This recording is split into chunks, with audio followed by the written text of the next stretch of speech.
Bienvenidos, queridos amigos, con ustedes Fray Nelson Medina, de la Orden de Predicadores. Les comparto hoy una reflexión sobre culpa y arrepentimiento, pero creo que antes de avanzar es conveniente que hagamos juntos una oración. Qué mejor que pedir la intercesión de la Madre de Cristo. Dios te salve María, llena eres de gracia, el Señor es contigo. Bendita tú eres entre todas las mujeres, y bendito es el fruto de tu vientre, Jesús. Santa María, Madre de Dios, ruega por nosotros, pecadores, ahora y en la hora de nuestra muerte. Amén. En el nombre del Padre, y del Hijo, y del Espíritu Santo. Amén. La culpa, el arrepentimiento, yo creo que podemos reconocer que en el tiempo en que vivimos, hay como una crisis que se puede describir de muchas maneras, pero que tiene como denominador común una especie de falta de responsabilidad. Hay una palabra muy grave, socialmente muy seria, que es la palabra impunidad.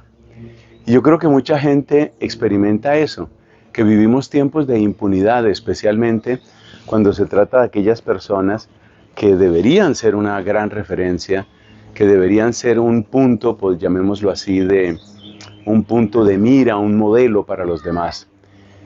Y creo que esto está relacionado fundamentalmente con una comprensión bastante errónea de lo que es el tema de la culpa y de lo que es el tema del arrepentimiento. ¿A qué me refiero con esto?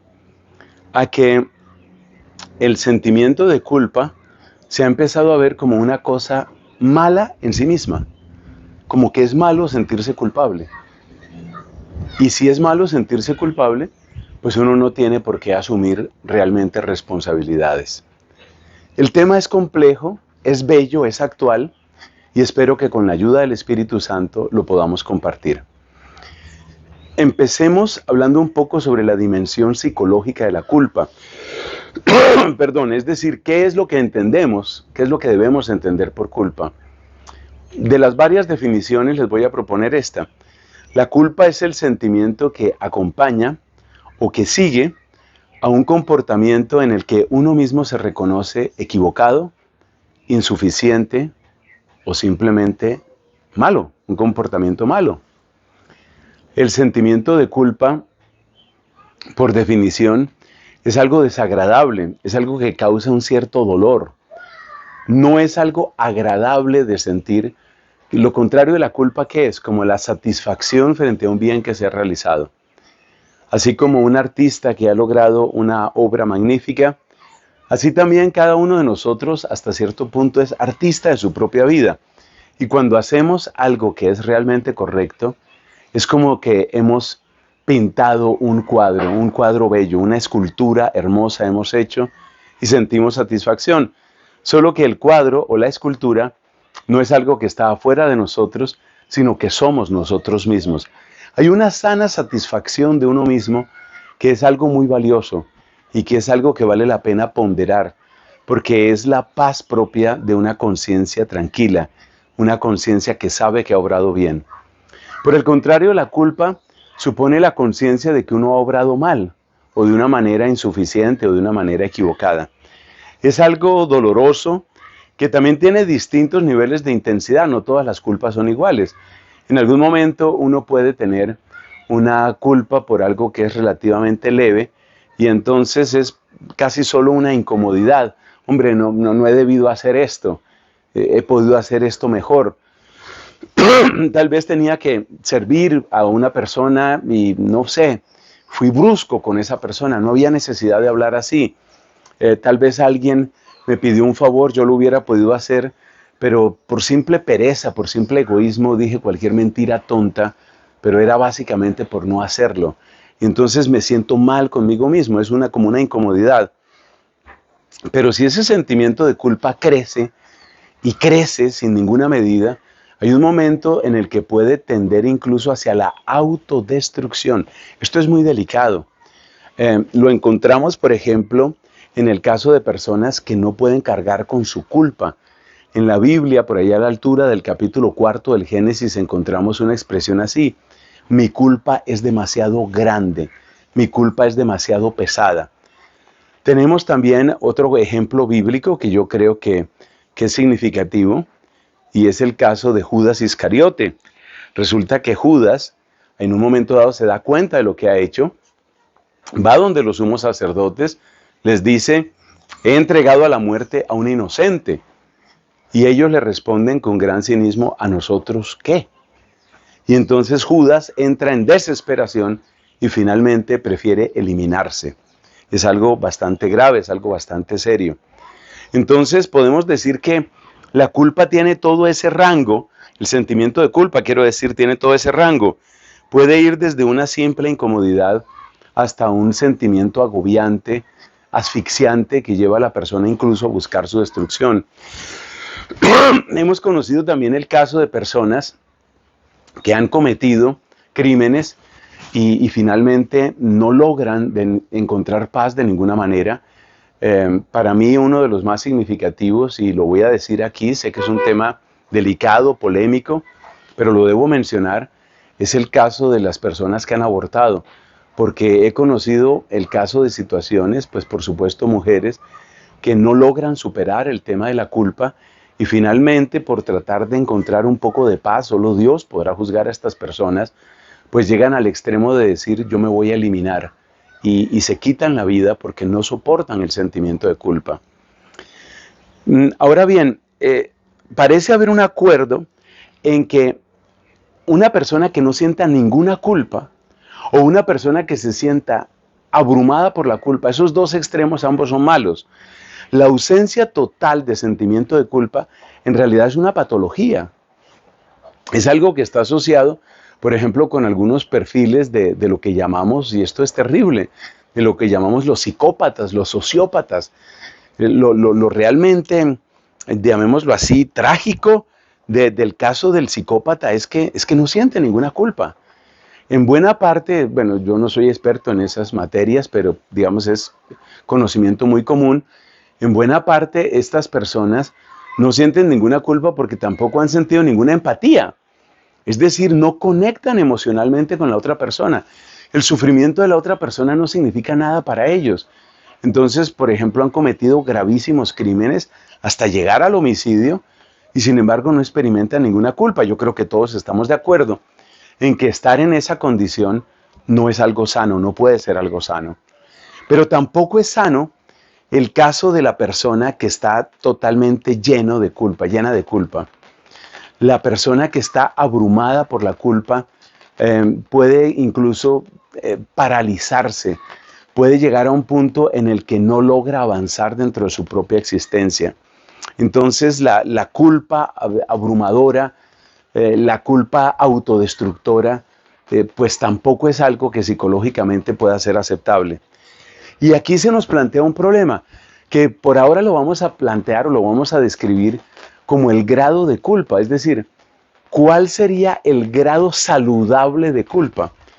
Porque hemos dicho, tener cero culpa no es correcto, y tener una culpa abrumadora y autodestructora o autodestructiva, pues tampoco es sano. ¿Cuál es la medida? En parte la reflexión que estamos haciendo, que va a tener una base bíblica, va en ese sentido. Quiero destacar que así como hay personas que no tienen ningún tipo de culpa, como parece ser en el caso de los psicópatas, hay una especie de nivel que no es el del psicópata, pero que tiene que ver con la ausencia de culpa, y es algo que sí está muy presente en nuestro tiempo. Yo creo que estamos de acuerdo en que los psicópatas pues son situaciones muy extremas y no es algo que se dé con tanta frecuencia, pero lo que sí se está dando con mucha frecuencia y que es muy preocupante es el cinismo. El cinismo es una especie de ausencia de culpa que muchas veces incluso celebra lo que se ha hecho, celebra la violencia, celebra la corrupción, celebra la obscenidad. Entonces el cinismo se sitúa en el espectro de la intensidad de la culpa. El cinismo se sitúa muy cerca de la ausencia de culpa. No hay una ausencia total, porque muchas personas pueden tener incluso una manera de ser bastante cínica, pero con todo conservan un cierto, llamémoslo así, como un cierto respeto, un cierto límite dentro de su comportamiento. Y lo mismo sucede del otro lado. Así como existe una culpa, un nivel de culpa que es abrumador y que es autodestructivo, cerca de ese nivel también existe algo que es el caso de la persona que tiene una autoestima muy baja porque siente que ha cometido muchos errores, o una persona que cae en lo que se llama escrúpulos. Esa persona también puede quedar bastante paralizada.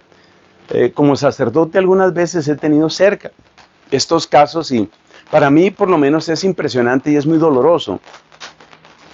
Porque la persona está siempre como con esa tortura de que he obrado mal.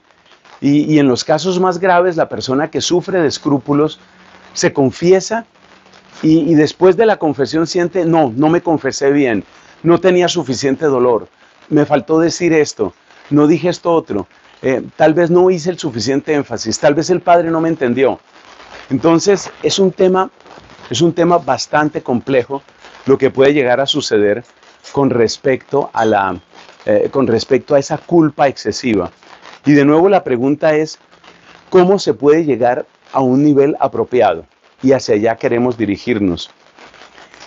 Pero primero hay que destacar que en nuestro tiempo, pues hay una tendencia bastante fuerte a suprimir todo tipo de culpa. Y en esto hay razones o hay autores, concretamente quisiera mencionar rápidamente unos 3, 4 autores que creo que son muy importantes en la medida en que han tenido un impacto social desmesurado. Concretamente deseo referirme a Friedrich o Federico Nietzsche, quiero referirme a Jean-Paul Sartre, quiero referirme a Sigmund Freud y a Michel Foucault. Veamos un poco lo que dicen estos autores y cómo han influido en la idea de nuestro tiempo de que uno no debe ponerle cuidado a nadie, de que uno no debe escuchar ninguna voz, sino simplemente seguir su propio impulso. Para Nietzsche, la culpa es una especie de enfermedad que caracteriza lo que él llama la moral de los esclavos. Recordemos que una de las obras de Nietzsche precisamente es esa, la moral de los señores y la moral de los esclavos. Y la gran diferencia entre la moral de los señores y la de los esclavos es que los que él llama los señores, que de alguna manera son una referencia y son como un ideal para él, los que él llama los señores son aquellos que no piensan en límites, que no piensan en prohibiciones, casi diríamos que no piensan en consecuencias, sino que simplemente dejan fluir su aspiración, su deseo, su vida, dejan fluir la vida. No soy el primero que lo dice, por supuesto.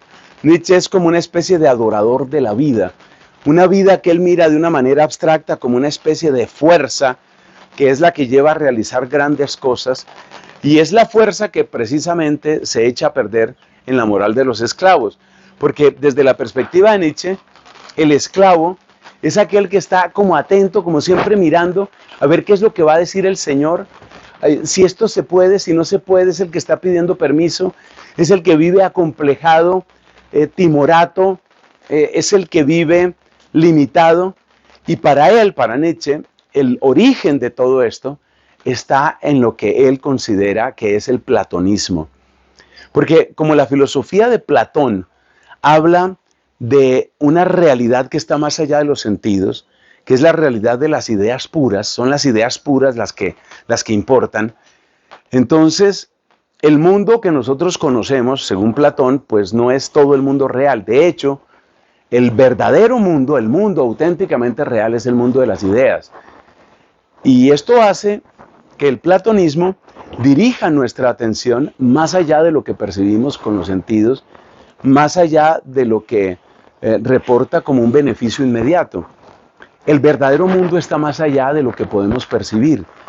Y esa idea es la que resulta absolutamente detestable para Nietzsche, que el verdadero mundo sea aún más allá. Por eso en una de sus obras pone, en la entrada de la obra pone, permaneced fieles a la tierra. Porque para él hablar de un mundo verdadero, el mundo de las ideas, el mundo de los ideales, o hablar del cielo, es lo que arruina la felicidad humana. Porque la persona que está buscando el cielo, la persona que está buscando ese ideal, ese supuesto ideal, es la persona que no obra como desde sí misma, con autenticidad, con libertad, con ganas, con poder, es porque está demasiado atento a ver de qué es lo que se puede hacer, qué es lo que se debe hacer. Entonces, para él, la moral de los esclavos es la moral de los que piden todos esos permisos, es la moral de los que no están seguros de sí mismos y que por consiguiente están sometidos a ese platonismo. Por cierto, vale la pena aquí recordar que para Nietzsche el cristianismo era una especie de platonismo. Es decir, nosotros, según él, pues somos una especie de derivación del platonismo, pero un platonismo para las masas, un platonismo para los ignorantes y para los pobres, un platonismo de baja calidad. Eso es el cristianismo desde la perspectiva de Nietzsche. Entonces, el mundo, ese mundo ideal es el que mantiene a la gente en un sentimiento perpetuo de culpa. Porque si se supone que ser verdaderamente humano es una cosa que está por allá y yo no alcanzo ese nivel de humanidad y yo no soy tan bueno, yo no soy tan justo, yo no soy tan bello, yo no soy tan generoso, entonces yo soy perpetuamente culpable. Y por eso para Nietzsche lo que mantiene encadenados a los esclavos es fundamentalmente esa sensación de ser continuamente insuficiente y continuamente culpable. El remedio para Nietzsche es déjese de historias, déjese de pensar en el cielo, deje de pensar en una realidad mejor, el mundo de las virtudes, de las ideas o de lo que sea. Concéntrese en ser usted mismo, piense en lo que usted realmente desea, deje fluir la vida, hunda el acelerador y a donde llegue, ese es usted.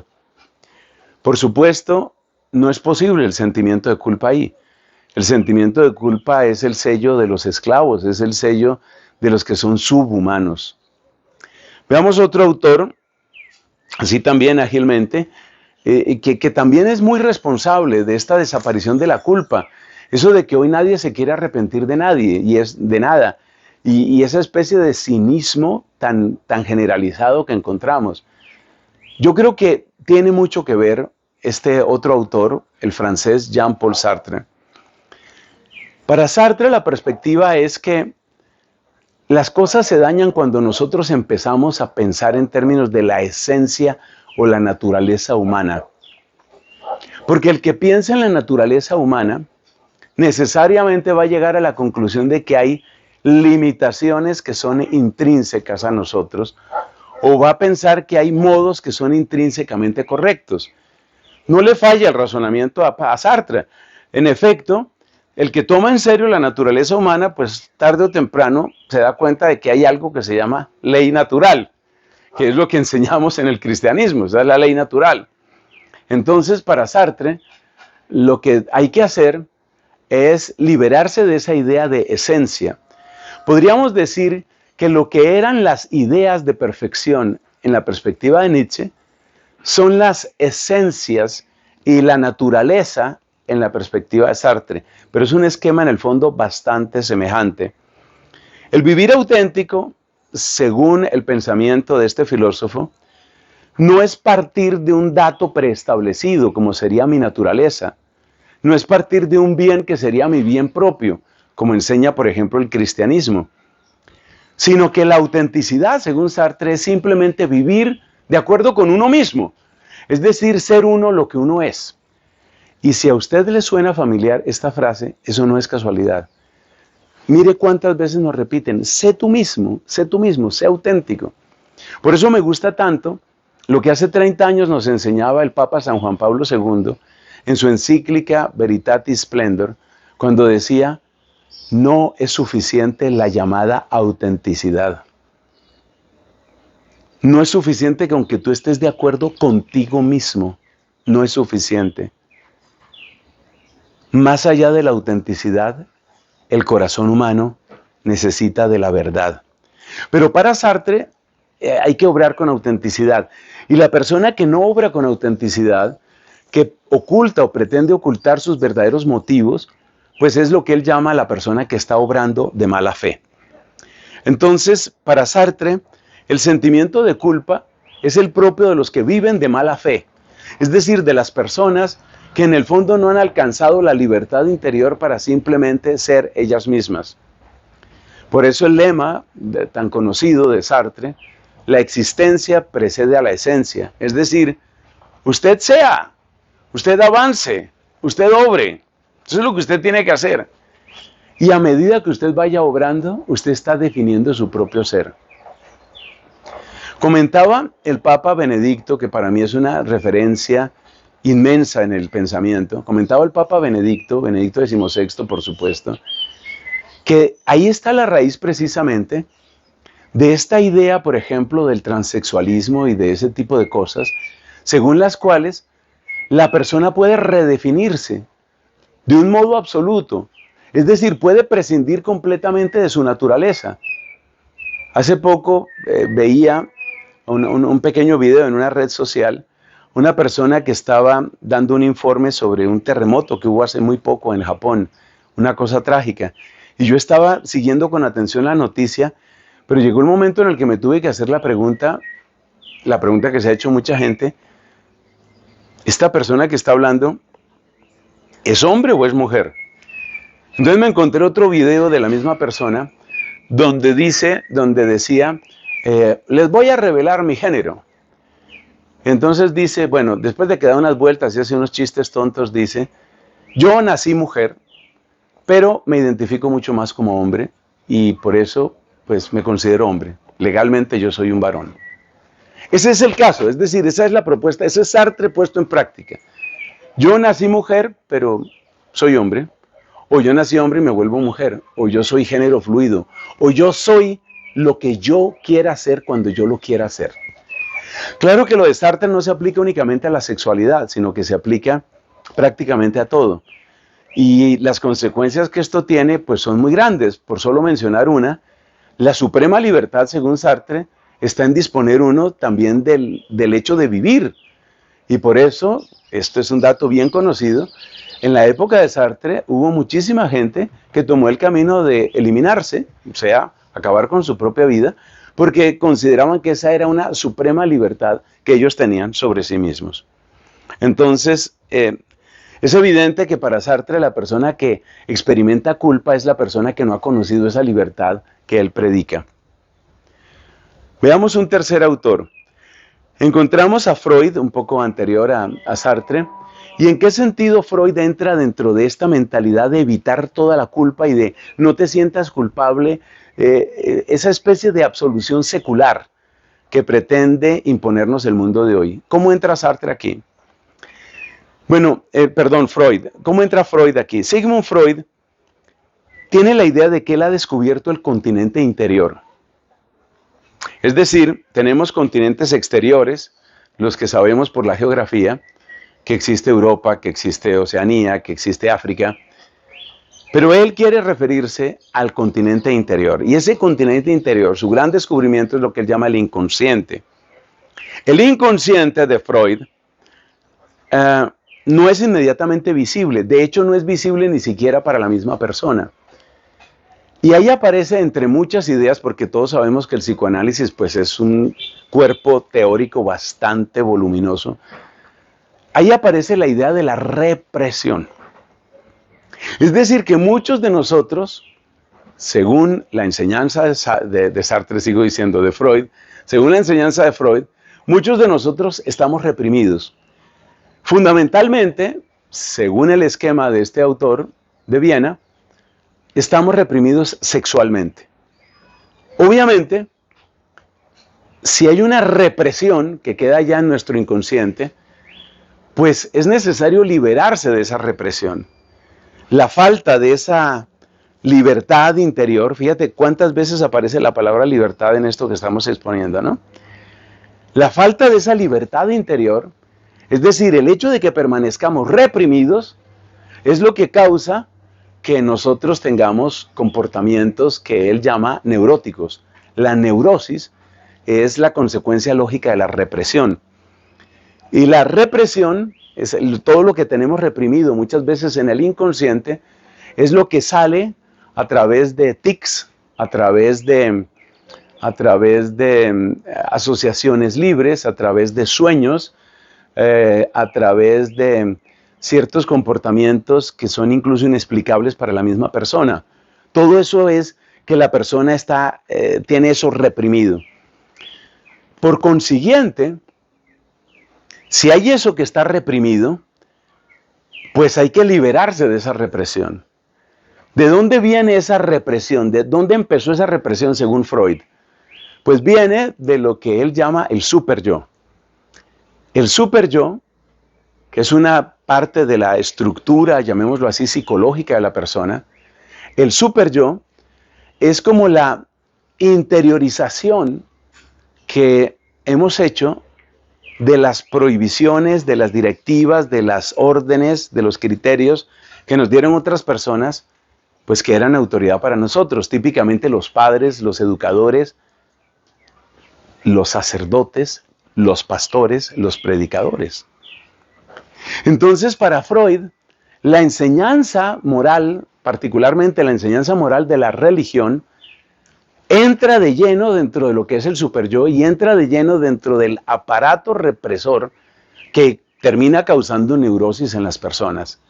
Eso significa que no solamente Dios es un mito que hay que superar, según Freud, no solamente eso, sino que es un mito perverso, es un mito que hace daño. Y hace daño porque fundamentalmente es un instrumento para represión. Y eso quiere decir que cuanto más creyente seas, cuanto más religioso seas, más abrumado vas a estar por la culpa, más agobiado vas a estar en contra de ti mismo y por consiguiente más enfermo vas a estar.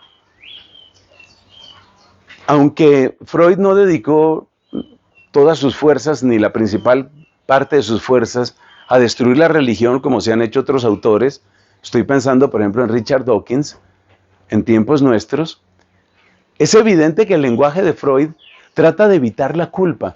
Y esto tuvo consecuencias inmediatas de nuevo en el campo de la afectividad y la sexualidad. Porque eso significa que cualquier tipo de experiencia o experimento sexual hay que vivirlo sin ninguna clase de culpa. Hay que eliminar la culpa de todo lo que tenga que ver con la sexualidad.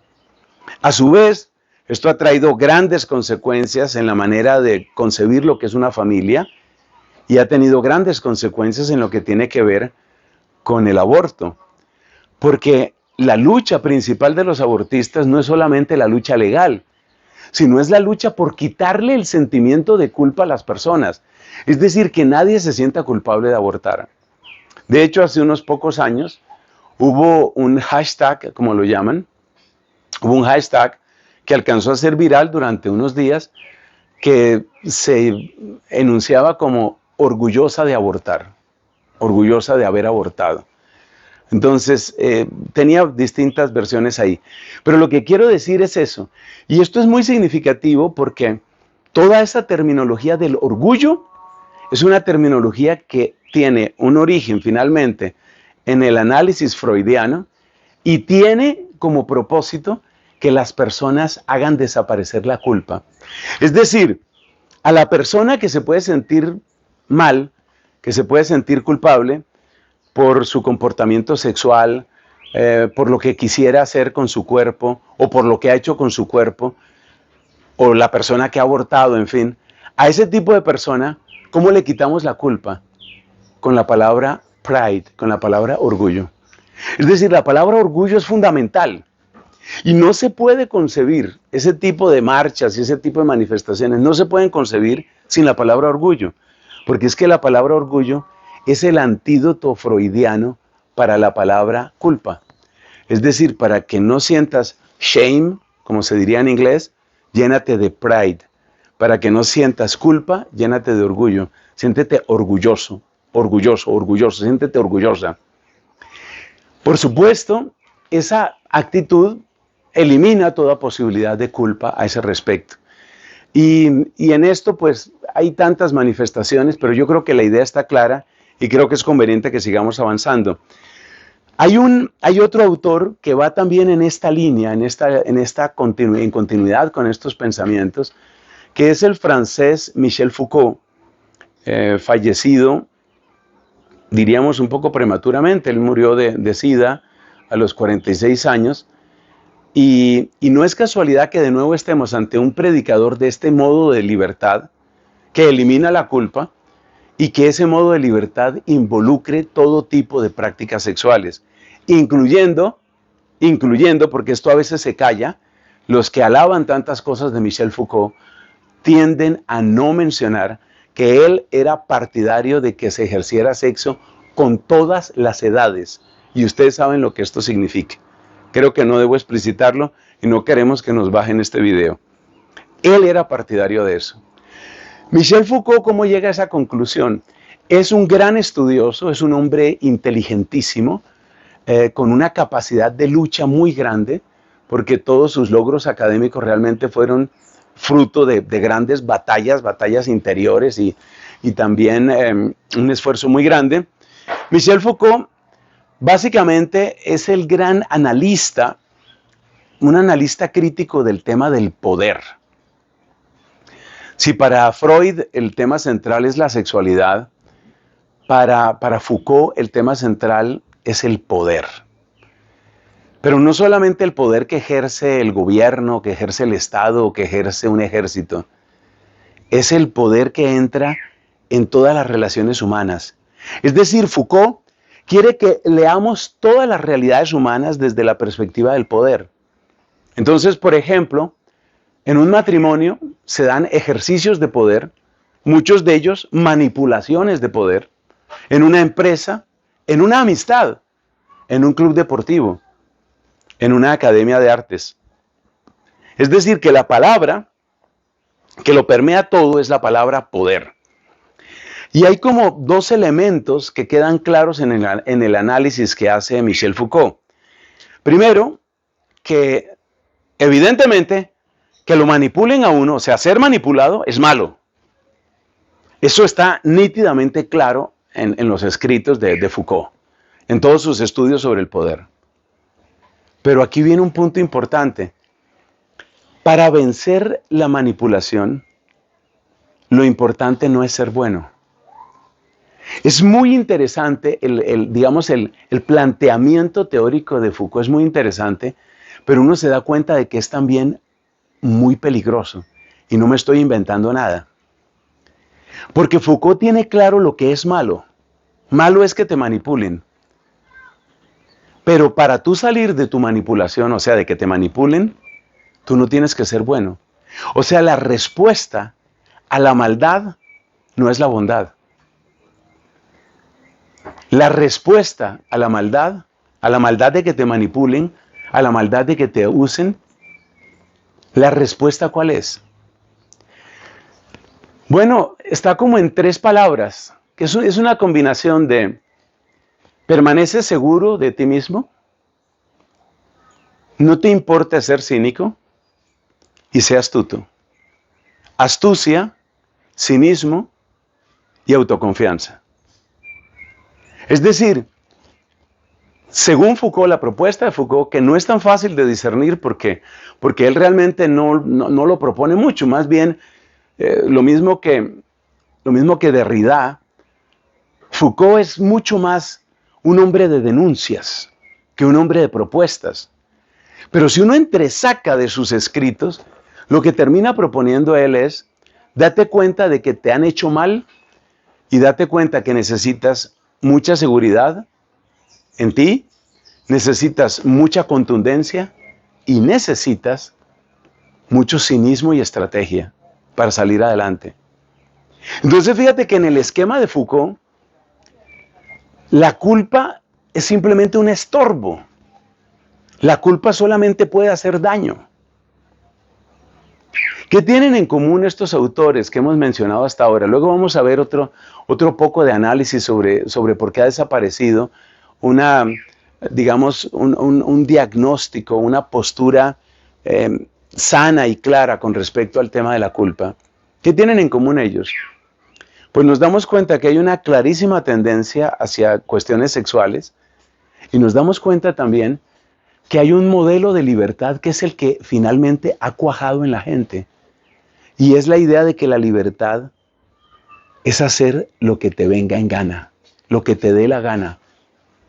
Por supuesto, como hemos comentado en otras oportunidades, Esta idea de libertad es perversa, porque aquel que piensa que la libertad consiste en hacer lo que le dé la gana, en el fondo pone su vida en manos de quienes le sepan manejar las ganas. Aparte de estos autores, y podríamos mencionar otros, hay otras tendencias que también hacen muy difícil situar el tema de la culpa de una manera apropiada, sana, equilibrada. Por ejemplo, la lógica del lucro.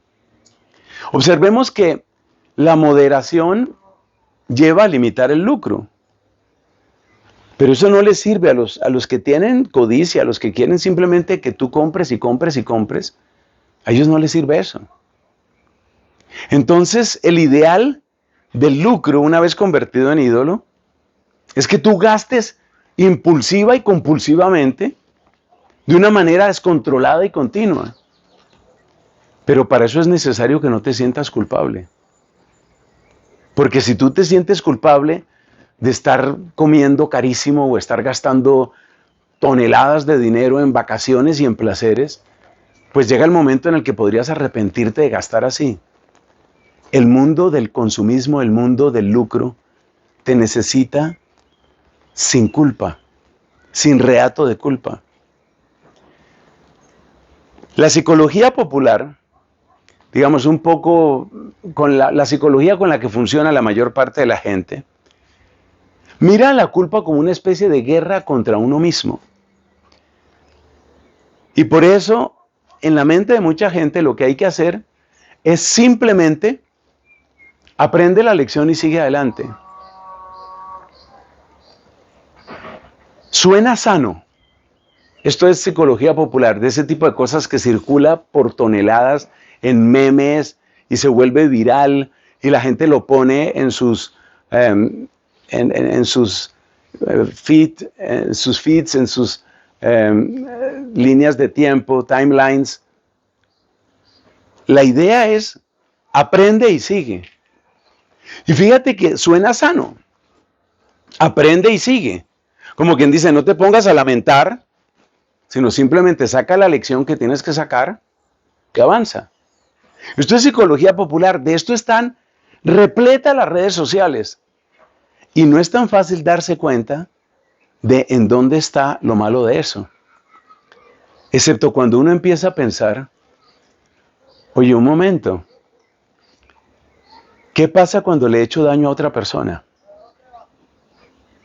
¿Qué pasa cuando yo soy el que le he hecho daño a otra persona? Analicemos la frase aprende y sigue, que yo sé que es una supersimplificación de la psicología popular.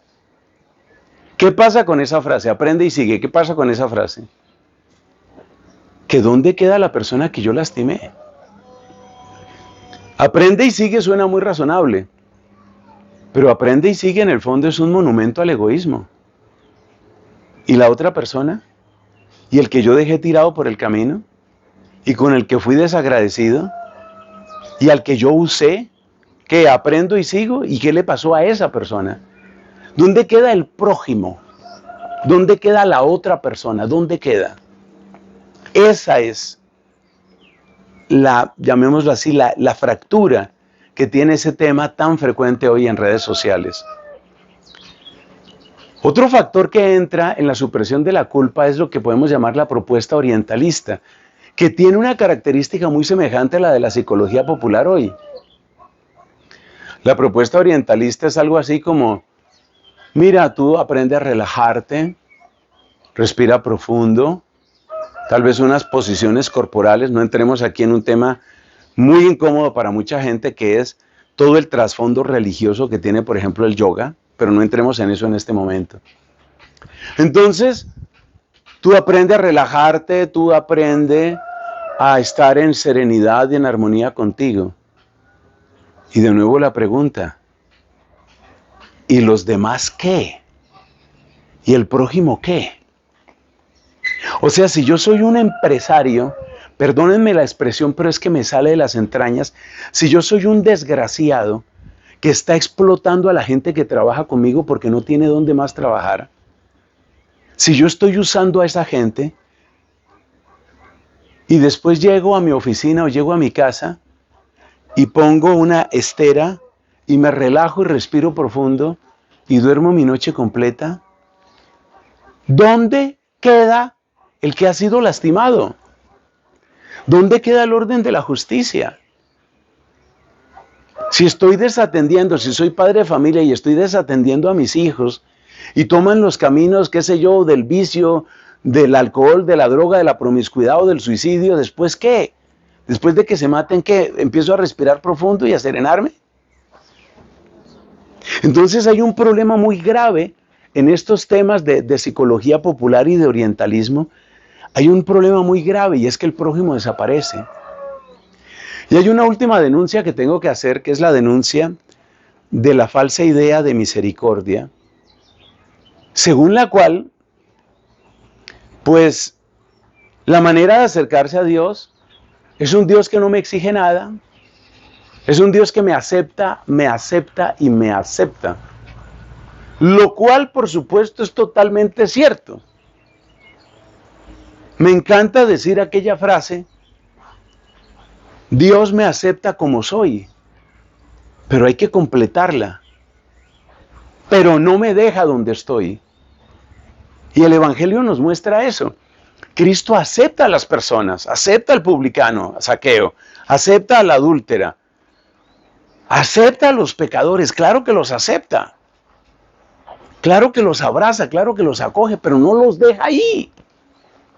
Entonces la falsa misericordia pretende justificarse diciendo que si uno exige algo, entonces uno tiene una falsa imagen de Dios, o uno es un fariseo, uno es un rigorista, uno tiene una moral hipócrita porque uno no puede cumplir todo lo que predica, o uno está haciendo una propuesta irreal que es inalcanzable para la gente desde sus fuerzas humanas. Ya sabes, aquella idea que se ha regado en una cierta rama de la teología moral, que es la idea del bien posible. Y esa idea del bien posible, pues, es cierta. La gente no puede dar un brinco infinito. Pero el problema está en que si nos quedamos solo en el bien posible, realmente estemos condenando a las personas a que sigan en su mediocridad o sigan en su pecado. Bueno, después de todo este recorrido tan extenso sobre por qué está muerto el sentimiento de culpa en muchas personas, o se ha intentado matar, porque la verdad es que en nuestro tiempo encontramos las dos cosas. Seguimos encontrando gente que tiene una manera de culpa absolutamente destructiva, pero también encontramos mucha gente que ya se matriculó en el cinismo y ya no le importa nada. ¿Cómo es el auténtico arrepentimiento? El auténtico arrepentimiento es muchísimo más que un simple sentimiento de culpa. Arrepentirse, mis hermanos, es darle espacio a la verdad, a esa verdad que nos hace libres. Ese poder decir, y yo creo que donde más se nota es en el sacramento de la confesión, yo he hecho esto y no debía hacerlo. No estuvo bien que lo hiciera. Eso libera profundamente. Es decir, arrepentirse es abrirse a la verdad. Arrepentirse también es tomar conciencia de una distancia.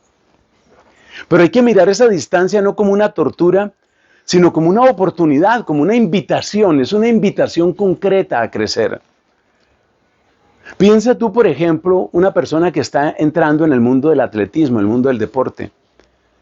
Esa persona llega donde un entrenador, ¿y qué tiene que hacer el entrenador? Tiene que definir cuál es el estado de la persona en ese momento. Mira, tu desempeño actual es mediocre, pero tienes posibilidad de crecer. Eso es lo maravilloso. No estás bien, pero tienes posibilidad de crecer. Eso es lo que significa el arrepentimiento. Yo tomo conciencia de una distancia y creo que nadie tan audaz como nuestra fe cristiana, porque la distancia que nos separa de la santidad es inmensa.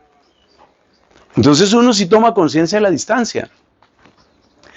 Pero esa distancia no es opresiva, como decía Nietzsche. Esa distancia no es una especie de cadena como la miraba Sartre. Esa distancia es una oportunidad, es una invitación. Es el comienzo de mi entrenamiento. Arrepentirse es abrirse a la responsabilidad social. Por eso para mí es tan importante, bueno, yo creo que para todos tiene que ser importante, porque es que la falta de arrepentimiento solo se puede entender como una irresponsabilidad social. Pero arrepentirse es sobre todo abrirse a la gracia de Dios. Es verdad que existe algo que se llama el bien posible, de acuerdo, pero es que el bien posible crece. El bien posible no es estático. El bien posible no está escrito en piedra. Lo que yo hoy puedo no es lo mismo que podré mañana o dentro de un mes con el auxilio de la gracia divina. Y aquí viene toda la enseñanza potente de un Santo Tomás de Aquino, cuando nos dice que la gracia es primero operante y luego cooperante. Entonces, nosotros somos llamados a adquirir esas virtudes. Nosotros somos llamados a hacer ese camino. Y por eso el auténtico arrepentimiento, que va mucho más allá, repito, del sentimiento de culpa, es conciencia sincera de lo que he hecho mal, pero es también apertura gozosa a todo el bien que puede llegar a mi vida. Con el esfuerzo de mi voluntad y con el auxilio que no me ha de faltar de la gracia divina. Gloria al Padre y al Hijo y al Espíritu Santo, como era en el principio, ahora y siempre, por los siglos de los siglos. Amén.